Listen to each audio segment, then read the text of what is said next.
warm chocolate gingerbread cookie cakes. And what is on the outside of this dessert is an actual flourless gingerbread cookie. So I'm starting there. First, I have 5 tablespoons of unsalted butter, and to that, I add 6 tablespoons of light brown sugar. I just use a traditional cookie technique, even though this recipe is flourless. No wheat flour involved. There we go. My butter and sugar is nicely creamed. So now I can add my 2 tablespoons of molasses. And this is fancy molasses, the lighter style that's good for gingerbread cookies. And I add a single egg yolk. Now for the dry ingredients, again, I have to work with different ingredients in place of wheat flour. In this case, what works well is a combination of brown rice flour and tapioca starch together. I'll start with 1 1/4 cups of brown rice flour. Rice flour is a common ingredient you see in flourless cookies because it absorbs liquids nicely, so it kind of gives the cookie dough structure. And a 1/4 cup of tapioca starch. I add just a 1/4 teaspoon of baking powder, not too much, and a pinch of salt. And where would gingerbread cookies be without the ginger and other spices?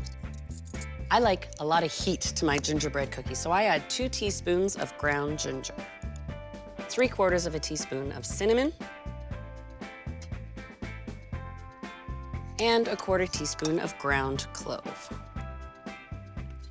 Give that a quick little stir.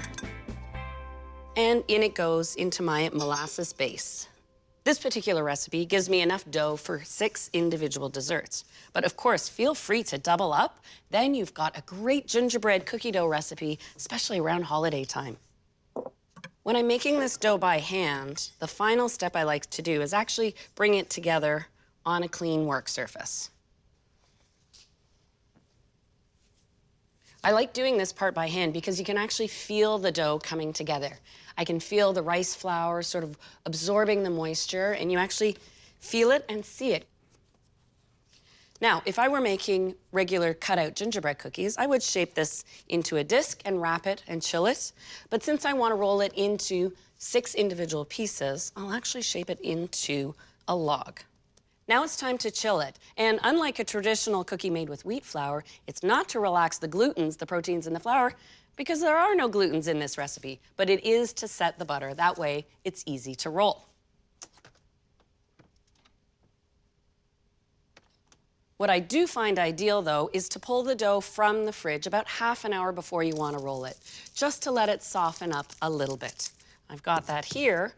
And when it comes to rolling the dough, well, you don't want to use wheat flour, so I use the same combination that I used in the cookie dough itself, a mix of rice flour and tapioca starch. You don't have to measure it. Just mix a little of both in the bowl. And I'll cut this into 6 pieces.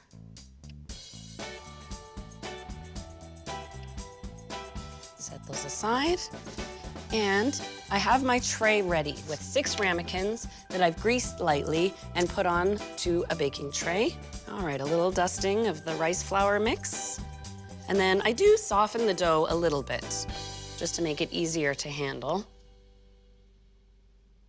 Just roll it out. Just like regular cookie dough, you may find this flourless version does crack in spots here and there, but you just roll with it, right? You patch it back together. But you can see it does hold together rather nicely. I have a 4.5-inch cookie cutter, and let me cut a circle out. And then this I gently set into my ramekin and press it in so it just comes up the side. Just pinch it into place. That baking powder in the recipe, as it bakes, will expand and fill in any gaps. There we go. And I'll just keep rolling along.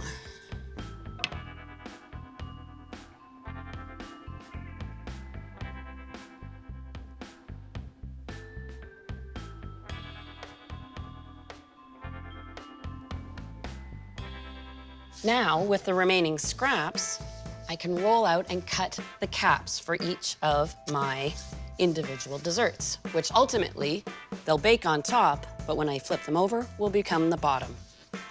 For this, I use a cutter that's the same size as the diameter of the ramekin. And I'll just set these aside because, of course, I have to make that chocolate filling. I'll finish rolling my last 2 caps. I've started off by melting 3 ounces of dark chocolate. I'll set this aside to cool, but it doesn't have to cool to room temperature. And now I'll work on the base for this melted filling. I've got 4 egg yolks here, and I'll add a 1/4 cup of sugar. And for the filling, I'm going to add fresh ginger, just for that extra sparkle, about 2 teaspoons. I want that fresh ginger heat. Just a touch of vanilla. And I just give this a light whisk by hand. There we go. I can tell the sugar has mostly dissolved. So now I can add my melted chocolate. This filling melts beautifully, but it's also light and airy, almost like a mousse, except warm. To add more chocolate intensity, I'll add a 1/4 cup of cocoa powder.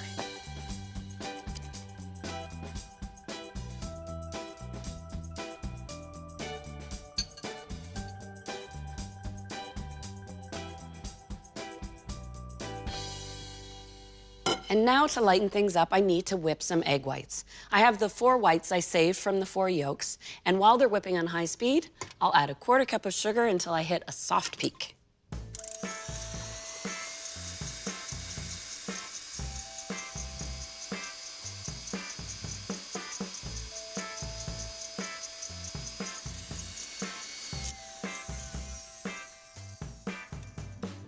There we go. Nice and soft. There, I've got a nice curl to my whipped egg whites, so I know I have my soft peak. And I want to fold this in 2 additions. The first lightens the base, and you can expect your egg whites to deflate when you're folding it in. The second addition, that's when it really lightens up. And just a reminder, because I made the cookies flourless, I'm keeping the filling flourless too. There we go. Look at how light and fluffy that is. Now I'll scoop this into my ramekins. You could pour it if you wanted to, almost to the top.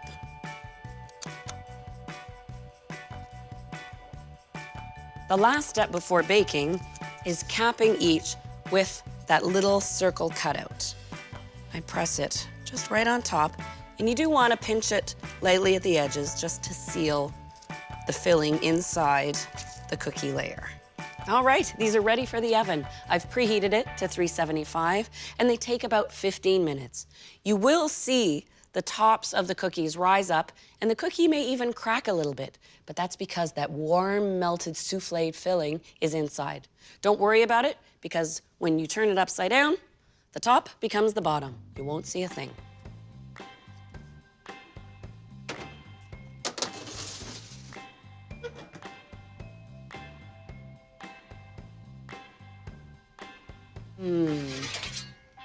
Oh, these look and smell fantastic. I've got this lovely combination of gingerbread spices paired with melted chocolate at the same time. I just love that combination. Now, here's an important tip. We've learned when it comes to baking flourless cookies, they're very fragile right from the oven. So make sure you let these sit for about 2 to 3 minutes before you turn them out onto the plate. But don't worry, it won't compromise that soft chocolate center. To get it ready to serve, I just loosen it ever so slightly around the outside edges with a palette knife. Have your dessert dishes on hand, plate on, and invert it. You could add a little caramel sauce if you wanted to, but I don't think it needs it because once you cut into it, look at that warm, fluid, soft chocolate center. And, of course, you've got that spicy gingerbread flourless cookie on the outside. This is dessert taken to a new level. This is a good holiday dessert.